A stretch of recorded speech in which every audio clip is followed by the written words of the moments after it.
Oh, Coach, what's the most frustrating part? You guys played great defense in that third quarter. You're leading by 9 in the fourth, and still unable to come away with a win in this. Yeah, that's the frustrating part, right? Is that the kids played so hard and fought hard and had great effort the entire night. Um, they could have easily, I thought, in the first half, kind of given up or maybe not have believed in what we were doing. But I thought they came back out in the second half and particularly in the third quarter and really did a great job of just making the adjustments that we wanted to make. And I thought Lexi Gordon was really, really good tonight. And I thought she really let the game come to her. She didn't get frustrated. She was super patient in the first half, kind of let the offense kind of work. And then it really started opening up for her. And we started pushing the pace faster, which was good. We needed to do that from the get-go, but it kind of loosened her up a little bit, and thought she played really well. And of course, Vivian too. I mean, Vivian was exceptional as well. And I thought we had some great performances. I'm proud of our upperclassmen for really trying to lead the way. What in that run that they went on at the end, there hitting six or whatever straight field goals. Was it more of them just getting hot from three, since that's what they do, or was it something that maybe you guys weren't doing?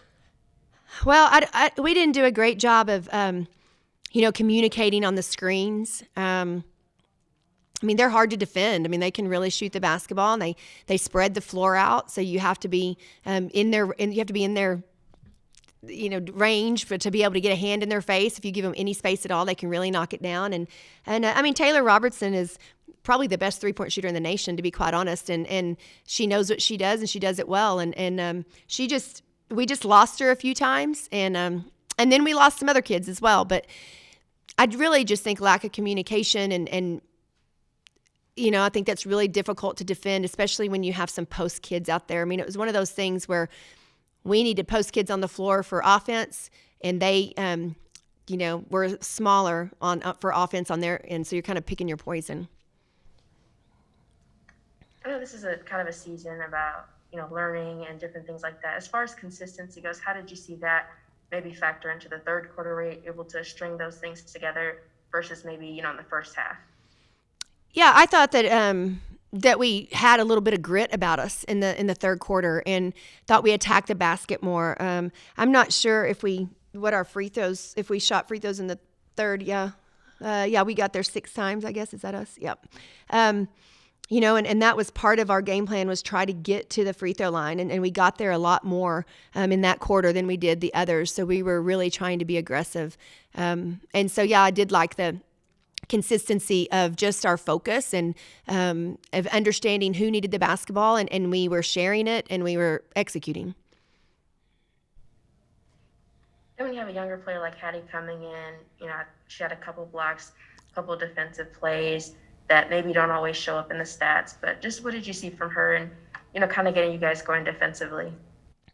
Yeah, well, she's a huge presence on the inside, and that certainly helps us. I mean, she protects the rim really well. I thought she did a great job of backing Vivian up in the first quarter, or in the first half, because Vivian had a really tough assignment with Maddie Williams, and I thought that Hattie protected the rim for her a few times so that we didn't give her jumpers on the out perimeter. Vivian could pressure up on her a little bit more, and then when she got past Vivian, Hattie did a great job of protecting the rim for us and got a couple of big rebounds as well. So I thought she did a great job, especially for a freshman, and she's going to have to continue to do that for us. Coach, I know Oklahoma was obviously hitting their threes in this one. You mentioned Taylor Robertson, maybe one of the best in the country, but what do you take away from this game as far as 3-point defense for you when you look at future games? Where do you see some of the improvements on there? Well, I mean, we've got to communicate on screens. I mean, we've got to do a great job of getting through them without pushing through them, and knowing when they're coming and just communicating. I mean, whoever's going to get screened has to know it's coming so that they can get over it, or whatever the game plan might be. A couple of times we were trying to switch and we didn't switch high enough. And there's just got to be that urgency. Like, they have to understand when there's a shooter like that, like, you cannot give them any type of space. And it's not just one person's job to do that. I mean, it's everybody's. I thought we did a great job of not allowing penetration to set up the threes. It was definitely the screening action on the perimeter.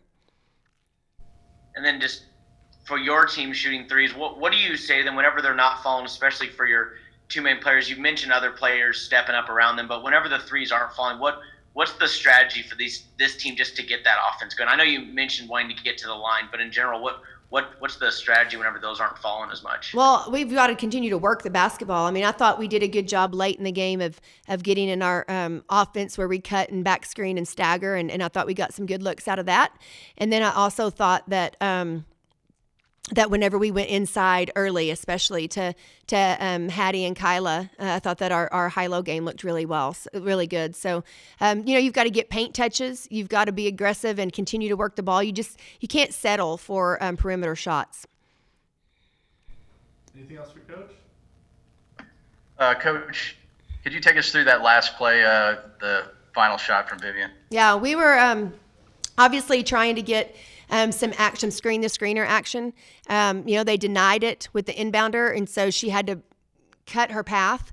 And then whenever she tried to still get back into it, got bumped a little, so was out of range a little bit, or out of sorts. And I thought she was going to try to do a little bit of a screen with Lexi. And I still think she got a pretty decent look at it, but just didn't go down for her. And I hated that for her because she's had a great game. So curious there in the late. I know there were,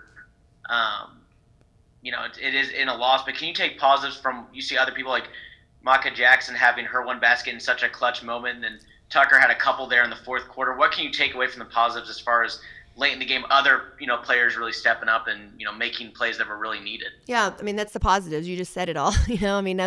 Those are all positives. We had some kids step up and make some big plays and took some pressure off of Vivian and Lexi, and that's what they have to do. I mean, we can't be, a one-man team, a two-man team. It's a team basketball, and that's what we've been working on, and I think they did a great job, and I think that's what a senior should do. I thought Maka did a great job of using one of her skill sets, which is to get to the rim in a great time of the game, and scored it and a big shot for us.